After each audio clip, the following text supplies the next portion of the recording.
você assentar, olha para esse irmão e diga assim: você já está preparado? Diga assim: se você não está preparado para ver uma transformação diante dos seus olhos, então você mude de lugar, porque hoje eu serei tocado de uma maneira sobrenatural neste lugar. Só os crentes dessa igreja que entendem esse ambiente assenta adorando a Deus nessa casa, porque Ele está aqui. Aleluia, glória a Deus. Sinto Deus nessa casa aqui hoje. Que bom estar aqui nessa noite, que bom estar nessa casa. Semana passada, há 2 semanas atrás, nós saímos numa quinta-feira, saí daqui, cheguei na Colômbia, pregamos 5 dias. Deus fez coisas extraordinárias que nós estamos assombrados até hoje. No Brasil a gente tem costume de ver um profeta profetizando. Agora imagina 3 profetas profetizar de uma vez só, irmãos. Alguém já presenciou isso aqui? Mas vocês, fica tranquilo que nós estamos preparando vocês desse ambiente para viver esse sobrenatural aqui. Nós vivíamos experiências fora do normal. A gente colocava um profeta de um lado, escrevendo num papel. E para quem é incrédulo, racional, ia dizer assim: não, esses 3 combinaram para profetizar. Eu falo isso com liberdade nessa casa, porque aqui tem gente que acredita nos ambientes proféticos desse lugar. E outro ficava de um lado e escrevia um no meio. O que profetizava no meio tinha que profetizar de acordo com o que estava escrito na direita e na esquerda. E teve alguém que disse assim: pastor, se eu não fosse crente, eu ia dizer que vocês tinham combinado para fazer uma profecia, porque nunca vi uma coisa dar tão certo. Gente, prepare, escute uma coisa. Vocês que é dessa casa, e talvez os novos dessa casa, os visitantes, assusta com o que eu falo. Nós estamos nos treinando para algo maior neste lugar aqui.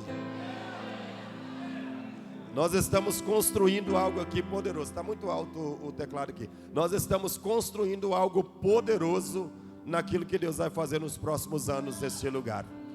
Eu não sei você, mas eu estou preparado para o que Deus vai fazer nessa casa.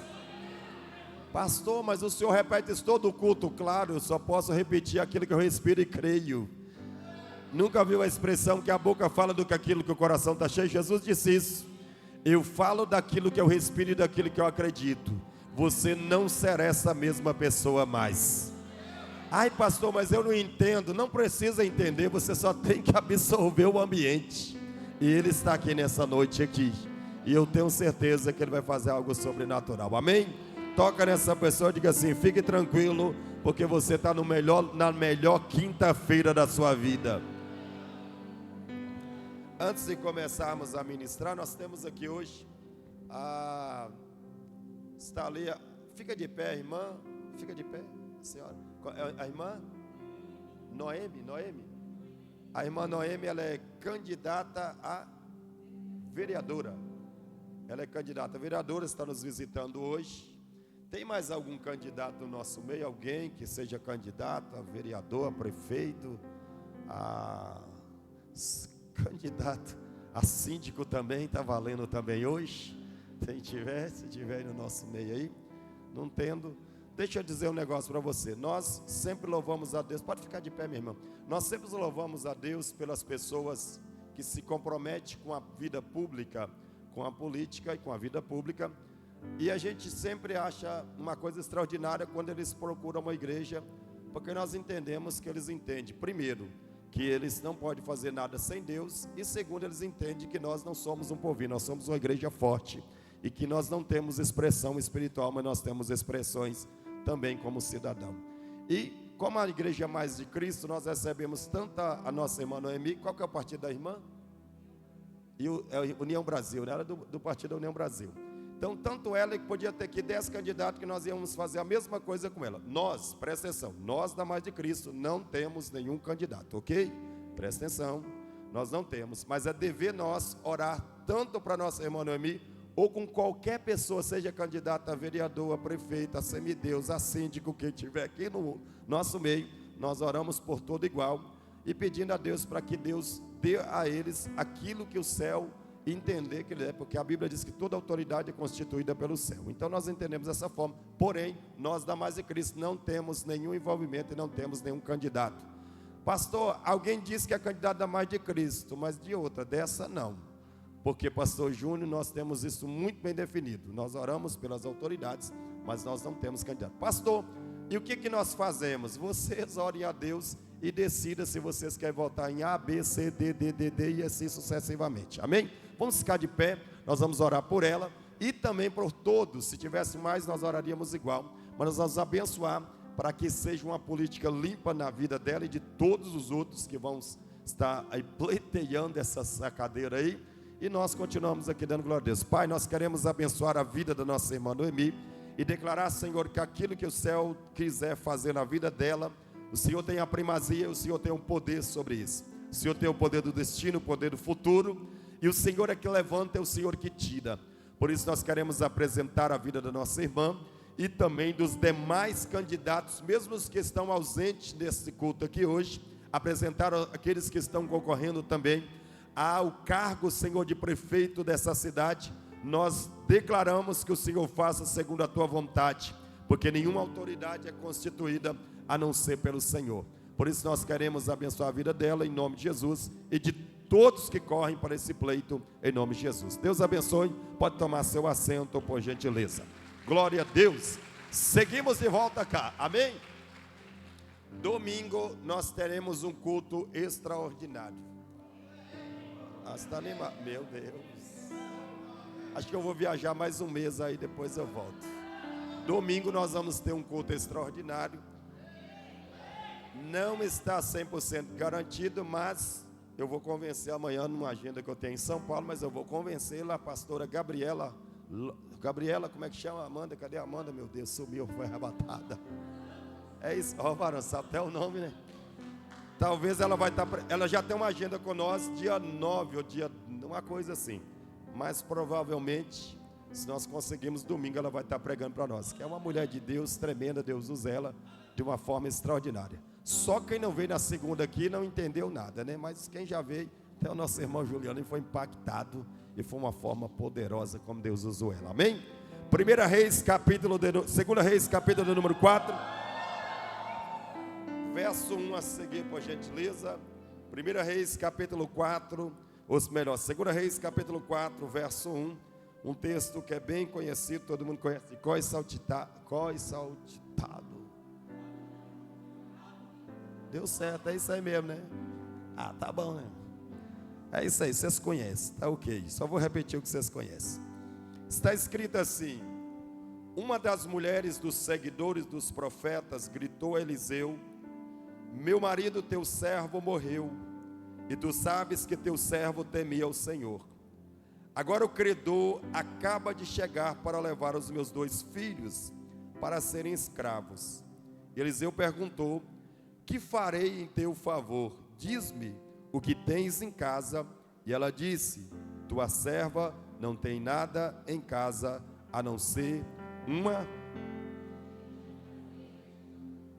o quê, gente? Está faltando uns 50 crentes hoje que eu estou vendo cadeira vazia, meu Deus. Será que é porque eu estava no cartaz? Meu Deus. Acho que eu vou chamar toda quinta alguém para pregar. Verso 3. E ele disse: vai, pede emprestado vasilhas a todos os seus vizinhos, vasilhas vazias e não pouca. E depois entra com teus filhos e fecha a porta. Coloca o azeite em todas as vasilhas e separa as vasilhas que estiver cheia. Então ele foi, entrou em casa com teus filhos e fechou a porta. E lhes traziam as vasilhas e elas enchiam. Olha para esse irmão e diga assim: seu milagre e a sua crise só será vencida no quarto. Queridos, nós temos desse texto que você conhece de cor, saltitado. Aprendi agora. Salteado, obrigado, viu, Vaz? Essa mulher, ela está enfrentando uma das suas piores crises, porque ela acaba de perder o seu marido aquele que representava o sustentáculo da sua casa. Essa mulher, para você ter ideia, ela está passando por um dolo, por uma dor, por um luto tão terrível, porque se você olhar culturalmente falando, essa mulher tem um problema sério. E por mais que você não imagine ou não veja dessa perspectiva, mas essa mulher aqui, ela tem um problema sério. Porque dentro da cultura que ela está inserida, ela precisa 100% depender do seu marido. Ela não come, ela não veste, ela não pode ser provida se não tem alguém, se não tem o seu esposo.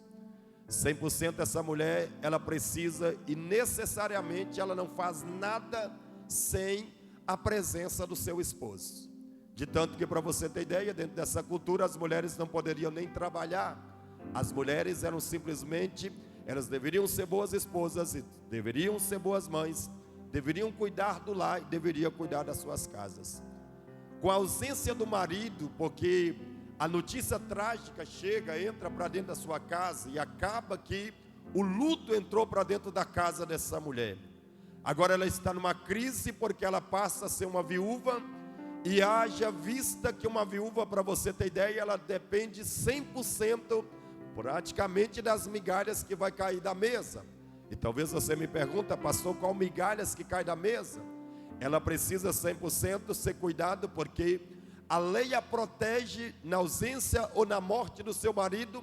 A lei só protege no seguinte: a lei disse que tanto o órfão como a viúva e o estrangeiro deve ser sustentado pelos levíticos, ou pela tribo de Levi, que cuida do sacerdócio, que recolhe os dízimos, que recolhe as ofertas, que recolhe as ofertas tanto de cereais, de holocausto, de oração, que são oferecidas ao Senhor. E eles devem simplesmente cuidar do órfão e da viúva, e também deve cuidar dos estrangeiros. Agora preste atenção nisso aqui para você ter ideia. Esta mulher está desprovida agora, para você ter ideia, porque ela precisa ser cuidada e ela não vai ter a mesma condição que ela tinha quando tinha a presença do seu marido. Agora essa mulher está enfrentando um luto, enfrentando uma dor, porque só sabe a dor de quem perdeu alguém, ou sabe o processo da dor de ter a ausência de alguém, principalmente quando a morte chega numa casa. Somente quem já sofreu por esse tipo de perca.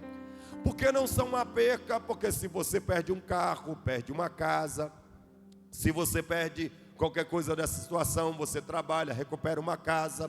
Se você perde um carro, você trabalha, recupera uma casa.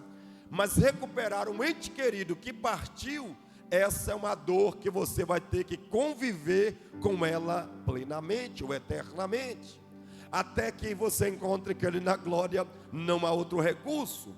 Ou seja, essa mulher está enfrentando a dor do luto, só que agora, na ausência do seu marido, ela é obrigada a fazer dois papéis. Qual é o papel que tem que fazer? Meu Deus, qual o papel que ela deve fazer, pastor?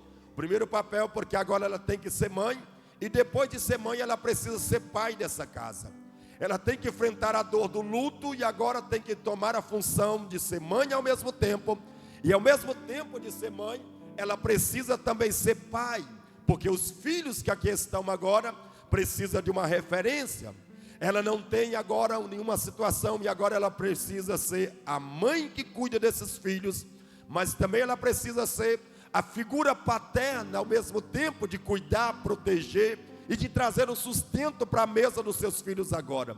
Só que você veja que ela está numa crise de uma perca, numa crise porque ela tem que assumir todo o peso da responsabilidade agora, deve estar sobre a vida dela agora, todo o peso e toda a responsabilidade. Agora imagine, para você ter ideia, ela tem que sofrer, ela tem que guardar a dor do luto e ainda tem que arcar com toda a consequência e com todo o preço. Agora imagine comigo, a pressão que essa mulher não está enfrentando. Quem está comigo aí? Olha a pressão que essa mulher não está enfrentando. Uma pressão difícil, está pressionada, tem que sofrer, tem que cuidar, tem que ser 2, 3 mulheres ao mesmo tempo para cuidar desse lugar. A pressão está grande, ela está sofrendo, mas está fazendo. Mas de repente, bateu na sua porta um problema maior. Porque se imagina comigo, para você ter ideia, imagina que comigo, para você ter ideia, ela já está enfrentando um problema, uma crise, uma dor, Mas para piorar, as consequências mal feitas do seu esposo em vida vai alcançar a sua casa agora. A consequência agora na sua casa vai ser alcançada. Os problemas vão ser aumentados. Os problemas vão aumentar, porque vai bater na sua porta alguém dizendo assim: olha, teu marido deixou uma dívida, e no primeiro impasse da dívida, para você ter ideia, eles vêm para pegar os bens que ela possui, vai pegar as coisas da casa. Mas na segunda visita eles não vão pegar os bens, eles já vão pegar agora aquilo que ela tem de mais valioso, que são os seus filhos. Agora essa mulher entra numa crise, porque ela tem uma crise interna e uma crise externa. Vou repetir para você. Abaixa um pouco, está me dando história no meu ouvido. Agora tem um problema, porque ela tem uma crise interna e tem uma crise externa. Ela tem uma crise aqui e tem uma crise lá fora. Escute bem isso aqui. Administrar as crises internas talvez seja uma luta, mas talvez seja um pouco mais fácil, porque as crises internas, elas só falam de mim mesmo, elas falam das minhas próprias emoções, ela está na minha alma, está nos meus centros das minhas emoções. Agora, administrar as crises externas com as crises internas vai levar você a um choque. Mas deixa eu dizer uma coisa para você: essa mulher está enfrentando essa crise tão violenta que ela não sabe o que ela vai fazer. Ela está enfrentando e de repente tem uma notícia que o marido, que deveria, além de deixar ela sofrendo pela perca, deixar ela descoberta, ela descobre que tem uma dívida. E agora, o que essa mulher vai fazer? Entra numa crise externa e numa crise interna e numa crise externa. Nessa crise interna e nessa crise interna se dá uma conjunção de crise, para você ter ideia. Há uma conjunção, há um aumento de crise tão violenta que a mente dessa mulher, talvez nós olhando assim de fora, a gente lê o texto porque é um texto tão pequeno, mas olhando para esse texto, para você ter ideia, você consegue imaginar a crise que essa mulher, a cabeça dessa mulher está a ponto de explodir, porque está totalmente descoberto. Mas eu descobri uma coisa, que Deus sempre foi especialista em usar as maiores crises que nós perdemos o controle, para Ele assumir o controle.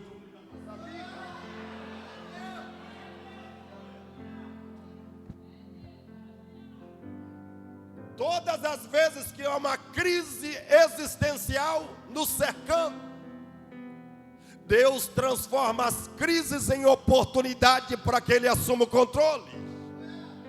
Pastor, não estou entendendo. Essa crise que você está enfrentando, ela nunca foi para te paralisar.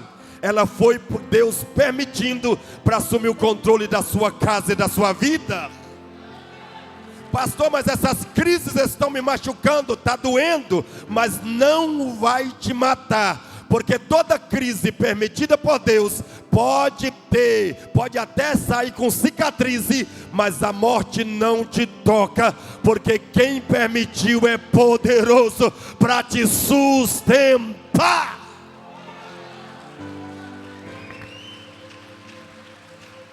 Esta crise está tão profunda, para você ter ideia, porque ela não consegue pensar.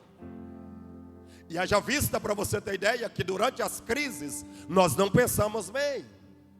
As piores decisões que nós tomamos, não tomamos ela de cabeça tranquila, mas as piores decisões que nós tomamos é diante da crise. Toda decisão tomada diante da crise, nós nunca vamos conseguir acertar o alvo. Por quê? Porque toda decisão com a cabeça quente, a gente sempre vai buscar a porta opcional, ou seja, a primeira porta que aparece.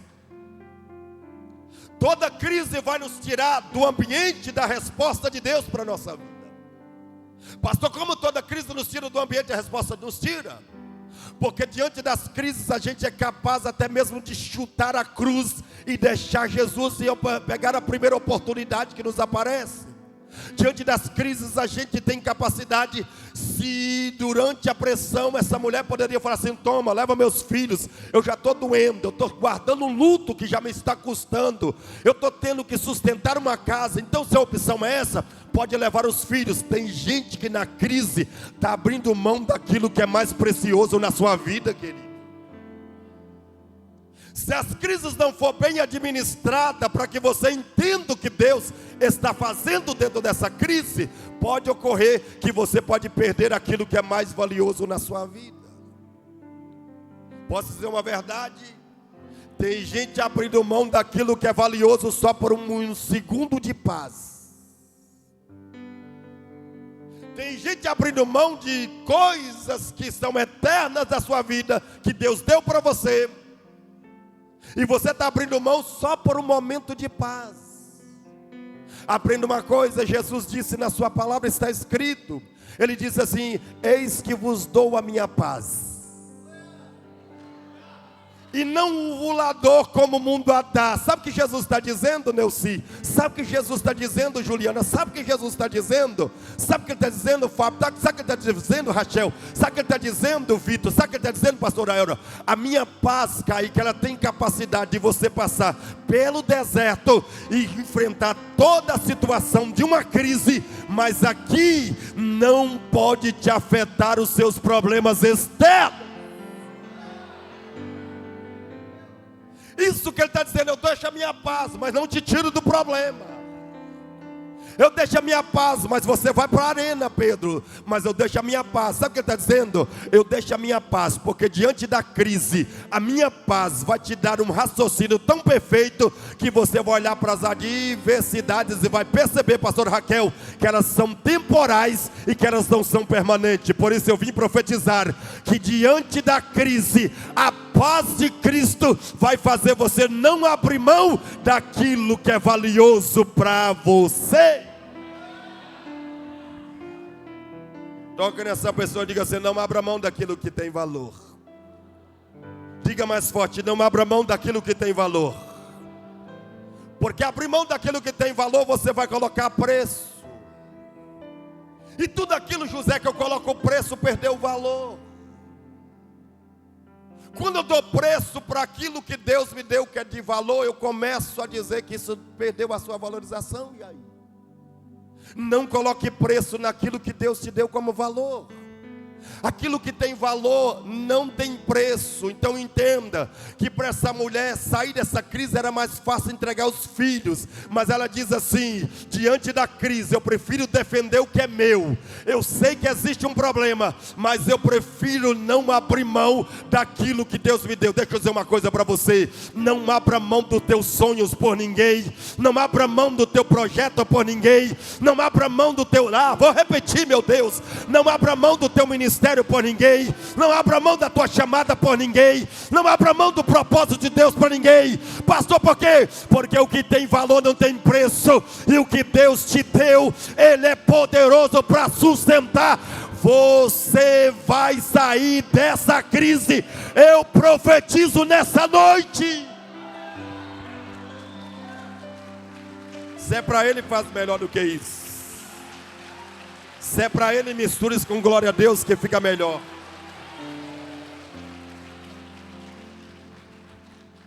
Essa mulher tem um problema interno terrível.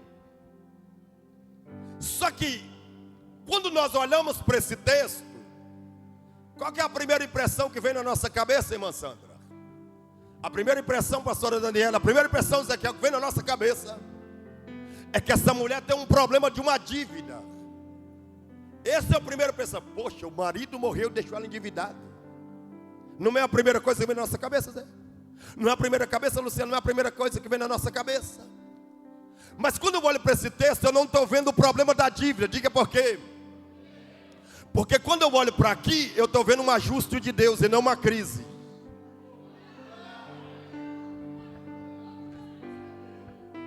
Quando eu olho para esse texto aqui, eu não estou vendo uma crise, eu estou vendo um ajuste de Deus. Porque o problema de olhar para as crises é que a gente só pensa na crise. A gente não pensa no que Deus está dando como lição na crise. Não, eu estou sozinho nessa igreja, mas eu vou continuar profetizando, Senhor.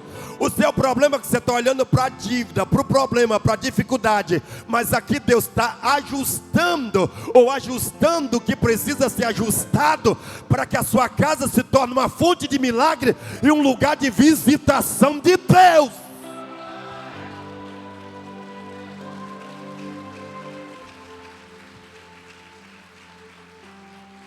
Ela tem um problema que precisa ser resolvido. Diga, qual o problema, pastor? Ela precisa cortar com o seu passado e olhar para frente. Não, estou sozinho, meu Deus. ela precisa cortar com o passado, sacudir a poeira e dizer assim: eu preciso ir para frente. Tem gente presa a coisa do passado que não vai regressar mais e está perdendo a oportunidade de visualizar o seu futuro.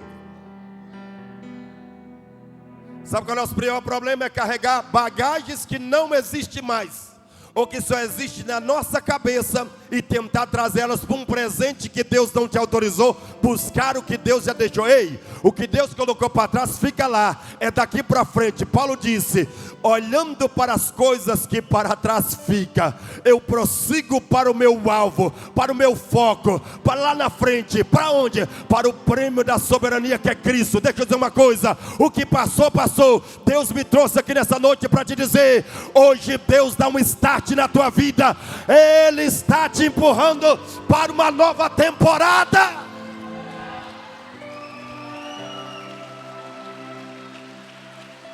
Sacode esse irmão e diga assim: eu não sei você, mas eu vou te ajudar a chegar lá.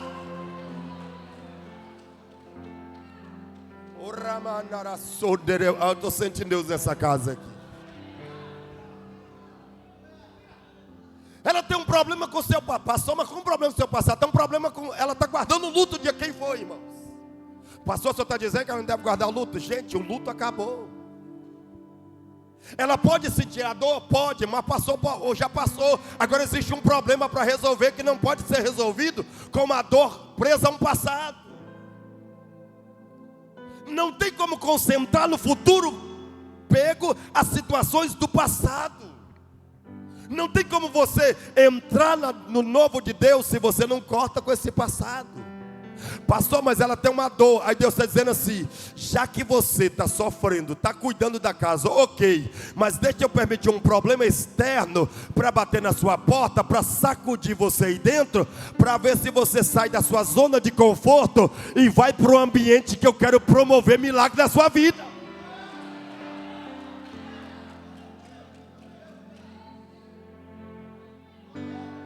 Eu estou sentindo, se você está aqui, eu sei que você está aqui.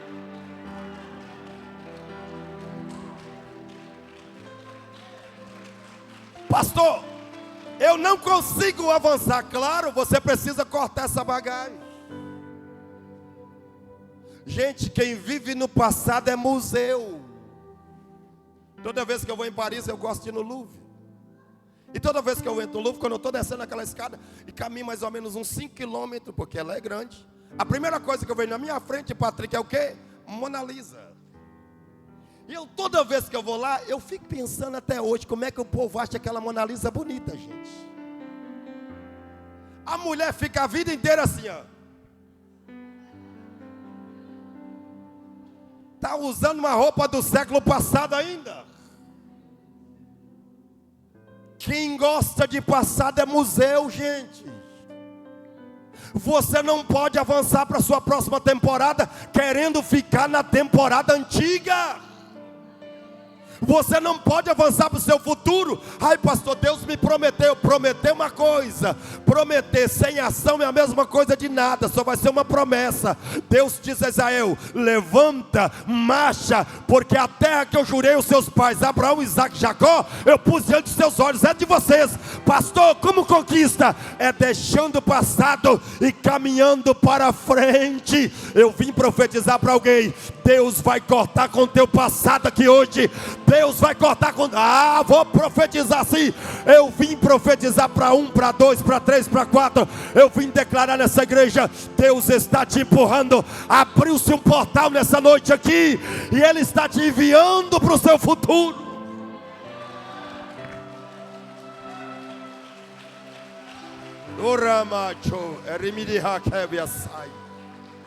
Toca nessa pessoa e diz assim: você conhece o seu futuro?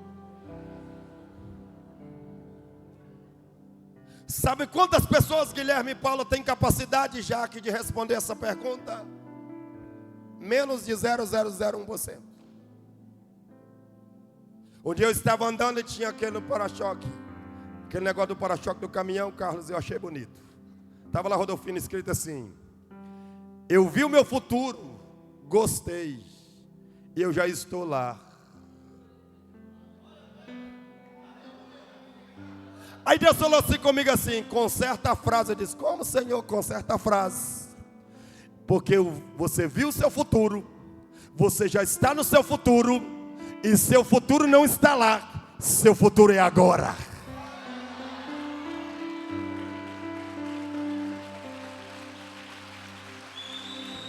Porque sentimento futurista é um sentimento humano. Já repeti isso aqui 200 vezes, será que eles vão lembrar? Vai, não sei.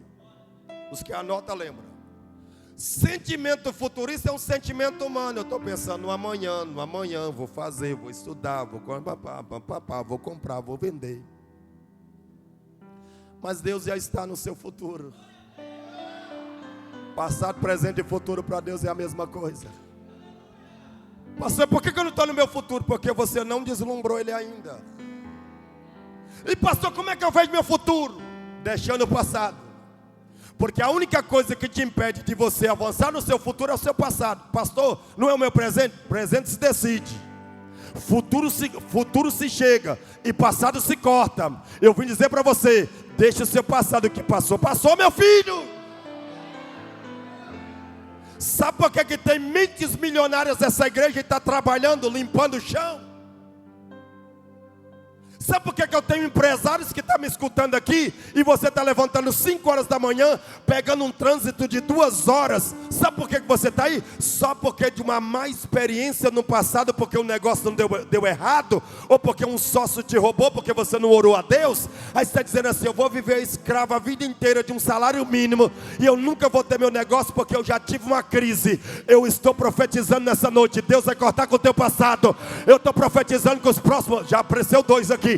Eu estou profetizando como profeta dessa casa, os próximos milionários dessa casa, Deus vai levantar nessa igreja aqui. Vou profetizar, as padarias maiores do norte da ilha vão sair dessas pessoas que estão sentadas. As melhores clínicas sairão dos médicos dessa casa. Os melhores bufês de advogado vão sair dos advogados. Vou profetizar ainda. Eu profetizo que os melhores lugares dessa terra vai pertencer a você, porque é promessa de Deus.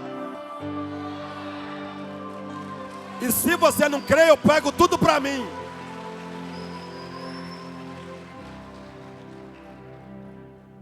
Ai, pastor, mas eu vou para o céu. Vá com Deus. Também vou. Mas até eu chegar no céu, eu quero desfrutar daquilo que a Bíblia diz que eu sou. Pastor, como assim? Porque um dia eu tive que mudar minha mente religiosa. Eu era tão religioso que eu achava que eu tinha que, quanto mais para mim chegar próximo de Deus, pastor Elra, eu tinha que comer as migalhas que caíam da mesa. Eu tinha que desenvolver um espírito de autocomiseração. Ai, pobrezinho de mim, Senhor. Tenho que andar com um sapato rasgado, com a camisa costurada, com um terno de 200 anos que passou em 3 defuntos. Aí eu tinha que usar um sapato de um bicão lá, que já tinha passado em 4 gerações, porque na minha cabeça, quanto mais mente de pobreza eu tivesse, porque eu estava lendo um texto que não tem nada a ver. Bem-aventurados pobres, porque eles herdarão o reino de Deus. Aí um dia eu fui traduzir o texto, fui para o original, entendi uma coisa que não está dizendo de estado de pobreza, porque Isaías 1:19 disse: se quiserdes me ouvir, opcional também, tá? Se quiserdes me ouvir, comereis, bebereis, fartareis com o melhor dessa terra.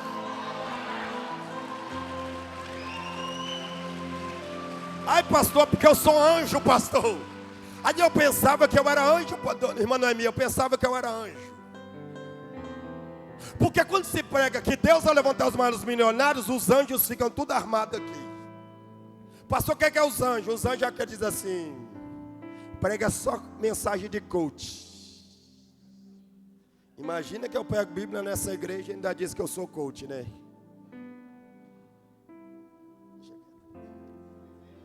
Aí presta atenção, quando eu digo assim, Deus vai levantar os milionários, uns falam, pastor é louco. Porque você é anjo. Pastor, como assim? Não, porque você é do céu. Paulo disse uma coisa, presta atenção. Sejam plenamente santificados, corpo, alma e espírito. para que estejam irrepreensíveis até o quê? Até a aparição do nosso Senhor Jesus Cristo, ou seja, até nos levar. Quando você aceita Cristo, presta atenção, senão você vai dizer que isso é uma heresia. Quando você aceita Cristo, a regeneração acontece no seu espírito e não na sua alma e nem no seu corpo. Porque se a regeneração acontecesse no seu corpo, na sua alma e no seu espírito, você não pecava. Se a regeneração acontecesse, pastor José, no corpo de uma pessoa, na alma de uma pessoa, ela seria plenamente santa. Ou seja, ela nem conseguiria sentar do teu lado, porque ela é santa. E você já viu santo misturar com pecador, irmãos? Obrigado, gente, me anima, porque quando fala, eu falo mesmo. Quando você aceita Cristo, a regeneração é no seu espírito.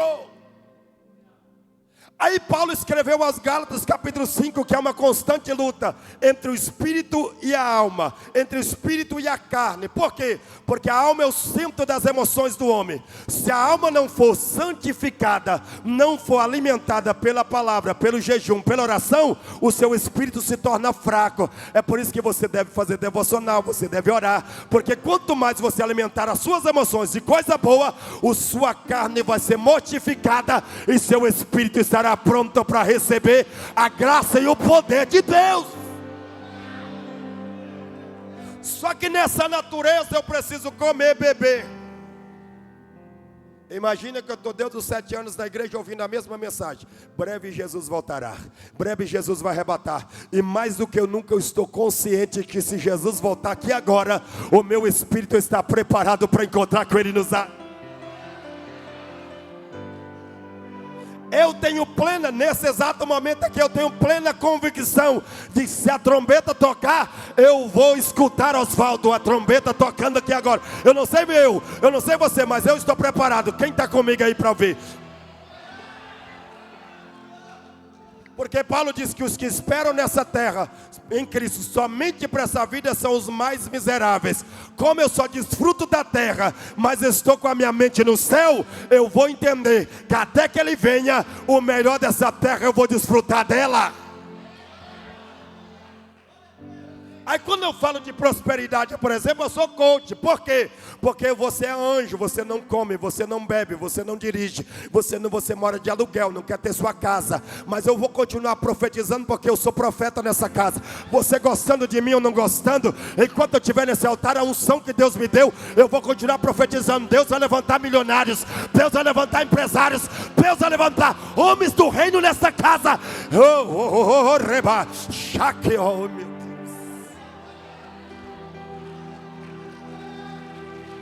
Toca nessa pessoa aí agora.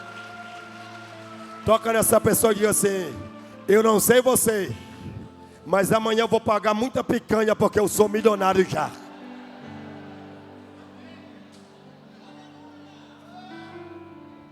Eu tive que mudar a minha cabeça para entender o que Deus quer fazer comigo. Olha para mim aqui, nunca precisei pedir alguém para pagar um boleto de avião para mim viajar. Nunca precisei pedir de igreja, paga o hotel para mim. Eu pago meu hotel, eu pago minha passagem. Pastor, mas de onde vem o dinheiro? Da mão de Jeová Jireh. Porque eu acredito naquilo que eu prego. Se eu digo que Deus vai prover sua vida, porque Ele já proveu na minha vida. Se eu digo que Deus pode te dar, porque eu provei o altar, gostei. E eu sou sempre o primeiro a fazer oferta nesse altar aqui, porque eu acredito na lei da semeadura. Porque enquanto você tem semente, eu estou plantando e estou colhendo. Pega essa palavra, pelo amor de Deus.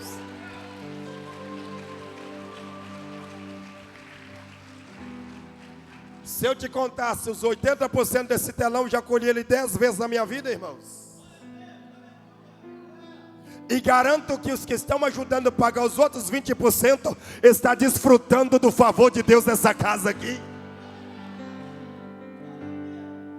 Levanta a mão direita e diga bem forte. Eu quero ver se você crê nisso aqui. Diga assim: toda oferta depositada no altar, ela sempre vai voltar para o seu lugar de origem.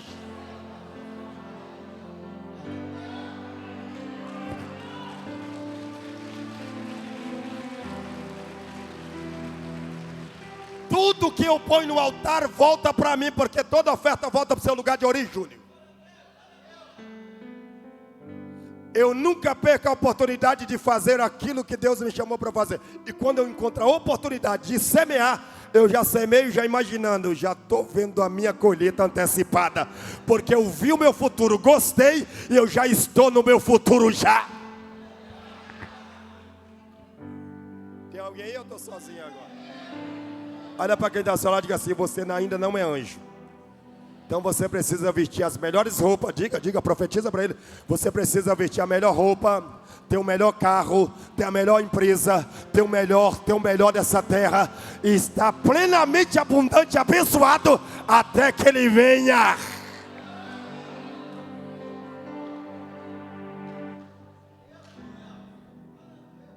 Aí a crise veio para tirar ela da zona de conforto.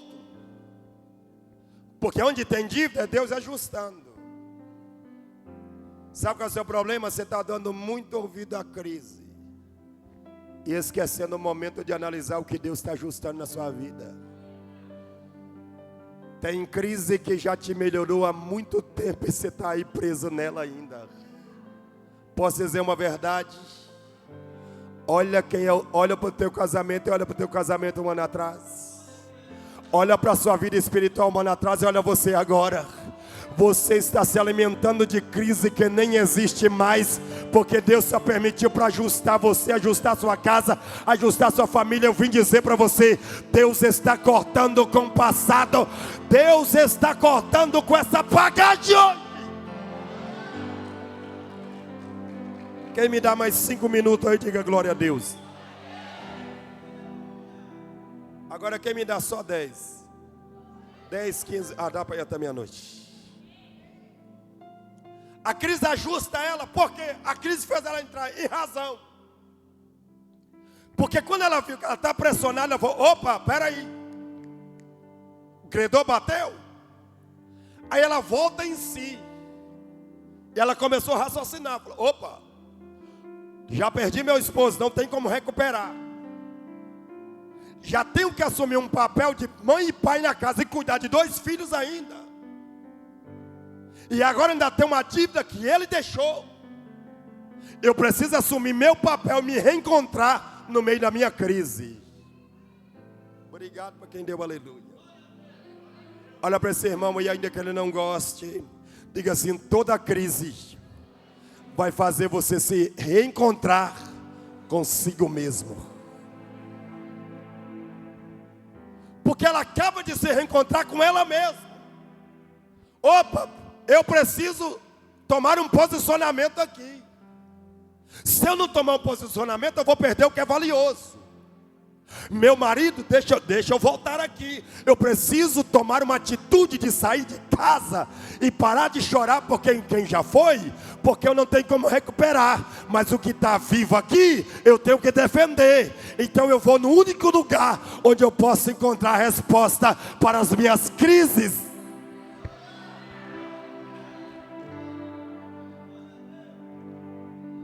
Quando você se resolve consigo mesmo, você tem clareza para tomar posicionamentos. Sabe a coisa mais difícil? É tomar decisões quando você não se encontrou consigo mesmo. Sabe por que tem gente caindo na cova e morrendo numa cova sem água e afogado ainda?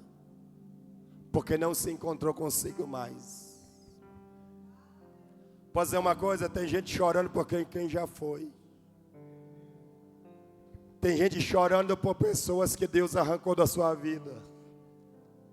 E só que o maior problema é querer trazer pessoas que Deus não quer no seu presente. Quer um conselho? Se for embora, deixa. Porque se não está nessa estação contigo, é porque não deve estar nessa estação. E se não está nessa estação, é porque não sabe o quanto você cresceu. Ei, não desça do posicionamento que Deus te colocou para dar atenção a quem Deus atirou já. Vamos, tecladista.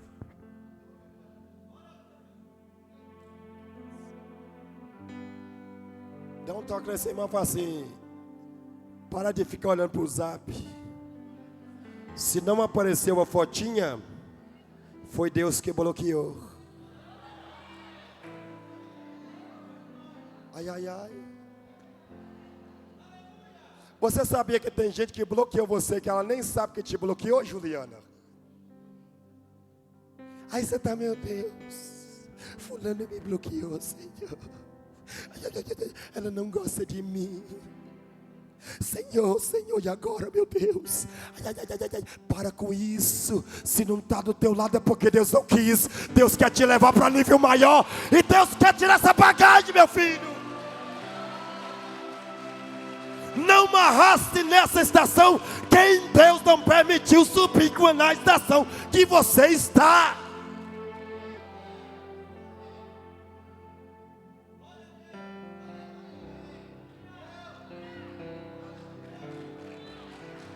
Para com isso. Para com isso. Pastor, mas fulano era boazinha. Por que não está do teu lado? Eu parei muito tempo de querer os bonzinhos do meu lado. Tá? Porque os mais perigosos durante uma crise não são os ruins, são os bonzinhos. Porque os bonzinhos ficam tão íntimos de você que eles não vê sua capacidade, vê sua fraqueza. Sabe por que muita gente não entra na minha casa? E um dia um irmão disse assim: se você tiver, você vai levar de graça agora, porque eu tenho o seu áudio. Pastor, leva todo mundo na casa dele e nunca convidou nós. Porque eu te conheço, vaso. Você é pior do que a Folha de São Paulo. Gente, tem gente sentando na sua mesa para captar informação para dar para a primeira matéria que encontrar. Tem gente que é jornalista de Satanás na sua mesa, mas eu vim dizer que Deus vai te dar discernimento. O espírito de discernimento vai entrar na tua vida hoje. Deus vai arrancar. Ai, a calassunderevachai, urebacandores. Ai, eu estou sentindo Deus.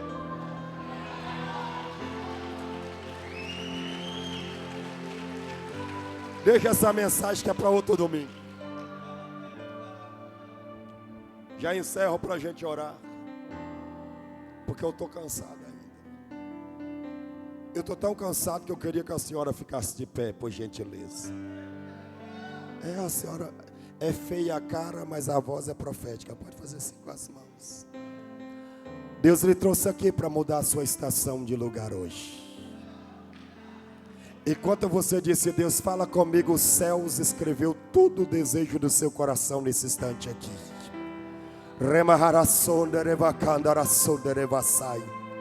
Eu trouxe você aqui para te dizer que hoje eu tiro todas as amarras do seu passado neste lugar hoje.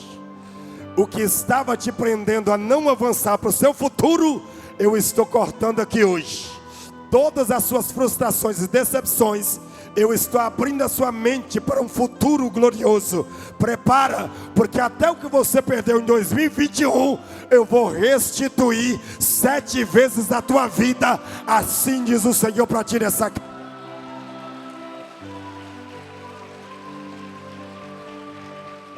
Aleluia.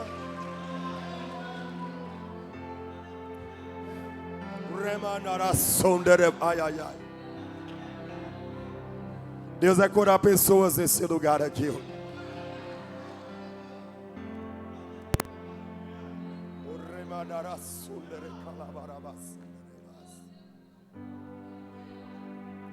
Termino com isso agora. Ela sai de uma crise e no aperto ela vai buscar. E ela vai lá para a casa do profeta. E ela chega na casa do profeta e diz assim: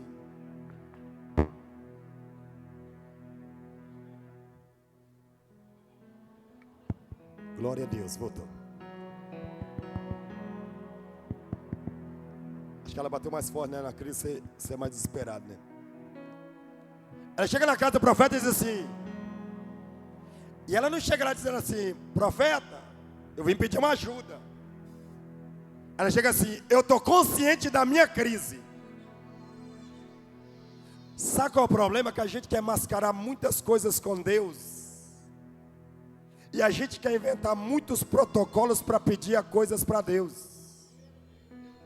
Tem hora, pastor Rachel, tem hora, Vitor, tem hora, pastor William, tem hora, Adolfo, que você tem que chegar para Deus e ser quem você é de verdade.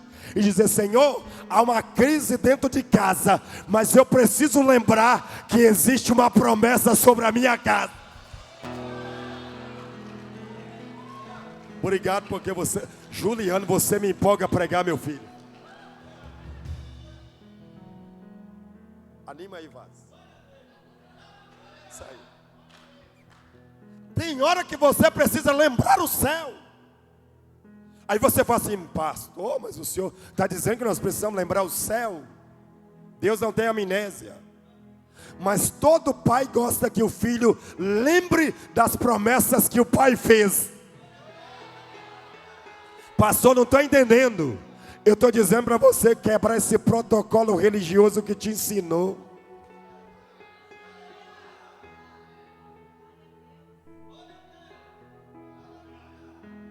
Eu estou dizendo para você parar com esse negócio.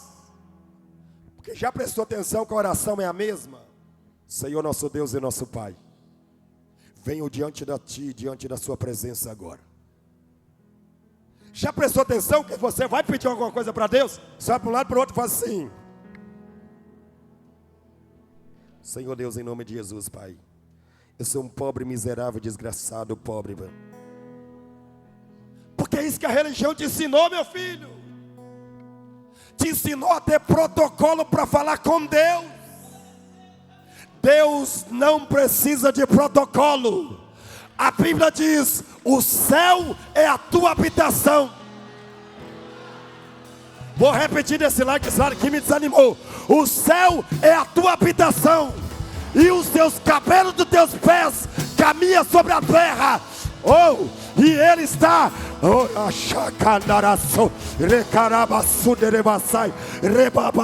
e Ele diz assim: e Ele habita onde? No meio dos contritos de coração. Sabe o que a Bíblia está dizendo? Que Deus, Ele quer ver o que está na tua alma, o que está no teu coração.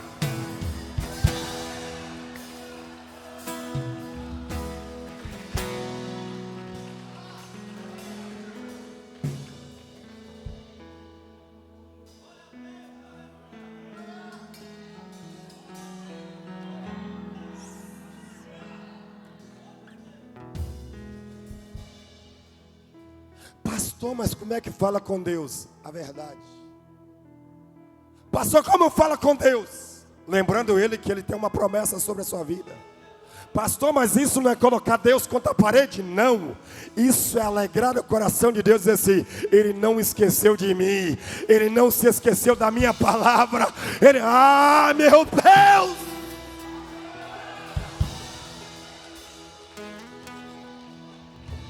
Olha o que essa mulher está dizendo: ei, eu não vou usar protocolo para falar com o Senhor aqui agora. Já chegou a dizer assim: meu servo, ou melhor, meu marido,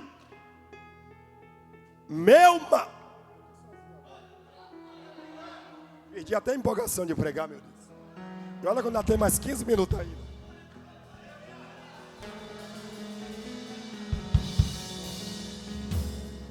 Diz assim: meu marido. Sabe o que ela está dizendo? Eu vim dizer para você que eu tenho uma posse em casa, e meu marido era teu servo.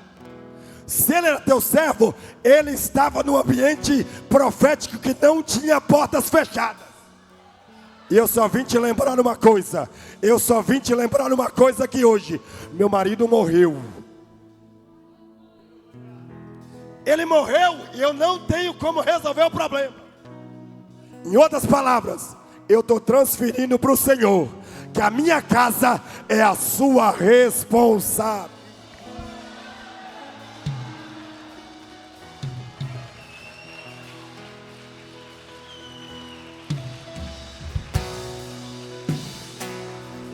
Ai, você não está aqui hoje. Você não está aqui hoje, não. Sacode esse irmão, diga assim: quebra o protocolo. Muda até o jeito de dar glória a Deus e aleluia hoje.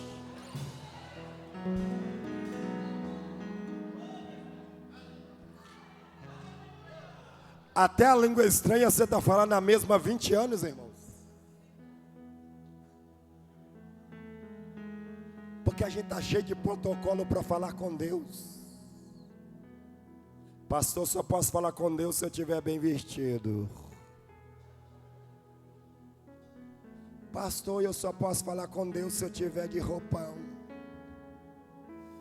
Deus que me livre debaixo de chuveiro de falar com Deus.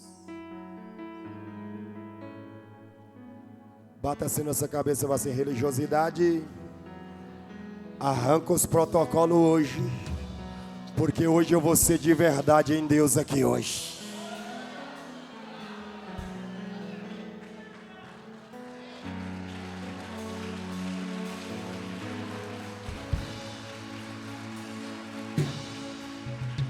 Termino com isso aqui pra gente quebrar o protocolo, tá? Se depois que eu encerrar aqui, você ficar com essa cara emburrada, parecendo que chupou 2 limão antes de vir pro culto, eu vou falar assim: a religiosidade está dentro de você, mas Deus vai quebrar ela aqui hoje.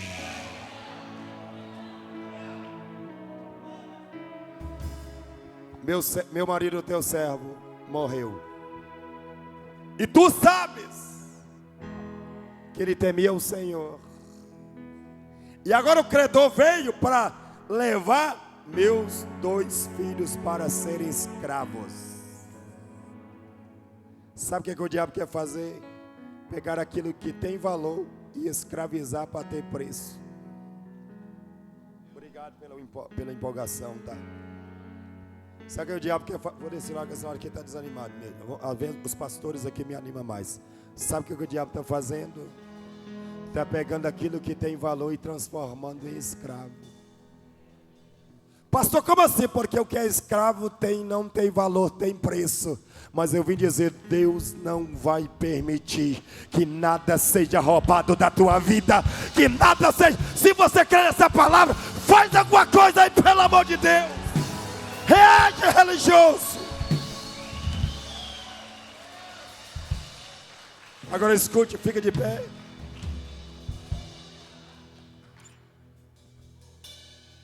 Eu estou todo arrepiado aqui.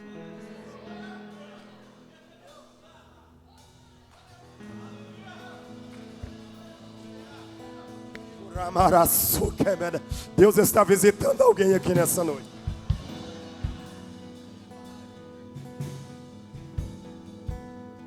Olha para quem está ao seu lado e fala assim: o que tem valor não vai se tornar escravo. Diga assim: eu vou defender o que é meu até a morte.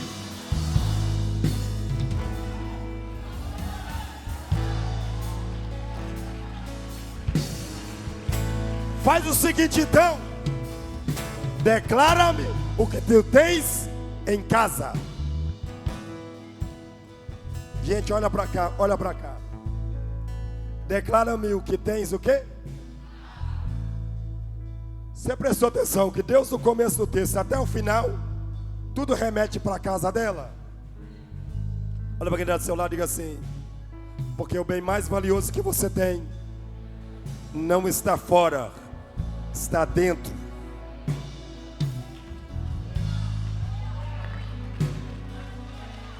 Aí ele diz assim: ó, o que você tem lá na tua casa, Juliana? Uma botija.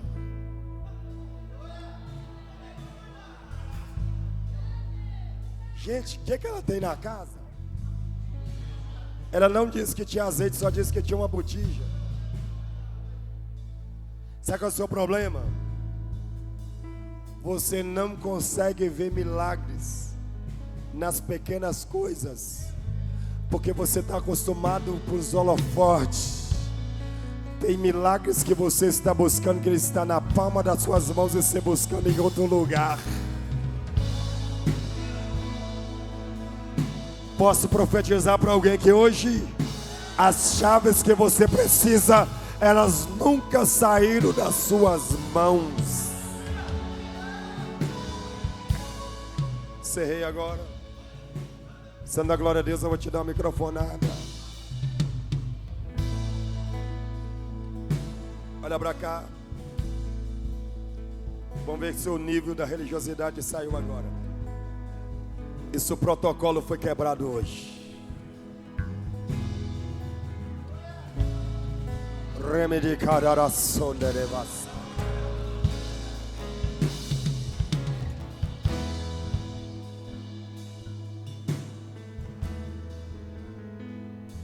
Eu não tenho sequer, eu só tenho uma botija. Faz o seguinte, vai lá nos teus vizinhos, pede muitas vasilhas emprestadas. Olha pra cá, sendo da glória a Deus, eu te dou a microfonada, viu, Marisa? Você também não.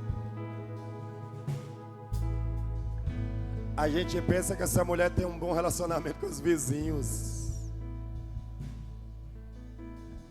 Você acha que ela tinha um bom relacionamento com os vizinhos? Claro que não. Pega um prédio, você conversa no máximo com 2 pessoas. O restante é tudo bom dia, boa tarde. Quando a gente pensa que Deus tá, que o profeta está dizendo assim: antes de você resolver um problema na sua casa, aprenda a estabelecer relacionamentos. Antes de você resolver um problema, aprenda a desenvolver relacionamentos. Relacionamentos não é estar sentado numa mesa, é você ter relacionamentos. Porque quando a crise vir, até quem não gosta de você vai dizer: leva um vaso para tua casa, porque eu quero que você viva um milagre.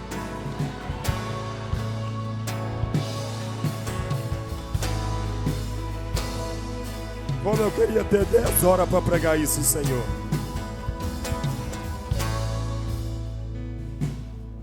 Pegou e disse assim. Só que tem um detalhe. Ter relacionamento é uma coisa, levar para a particularidade é outra. Aprenda isso. Ter relacionamento é uma coisa, levar para a intimidade é outra. Existem relacionamentos que têm limites. Ele está dizendo assim: ousado, ó, pega emprestado, mas na sua casa entra você e teus filhos e fecha a porta.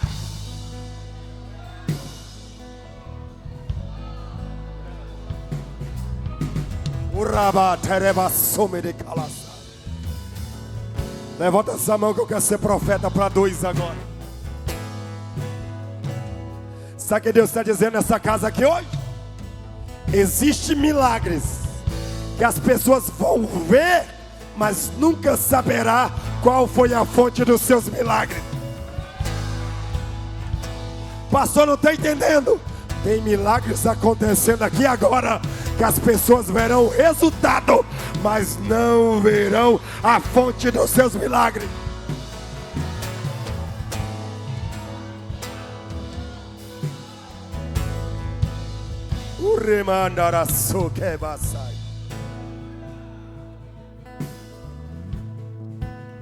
Toca nesse irmão e diga assim: seu milagre. Meu Deus, você estava tão profético, virou religioso de novo. Quebra o protocolo. Diga assim: o teu milagre está sendo construído de porta fechada hoje.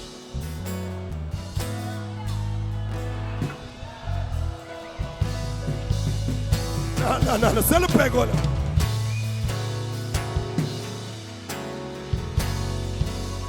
Pastor, como assim? Não é de porta aberta, porque a gente prega porta aberta. Mas hoje tem um milagre de porta fechada. Pastor, mas como assim? Porque quando a porta abrir, só vai ver o resultado daquilo que Deus fez. Pega essa palavra, reage pelo amor de Deus.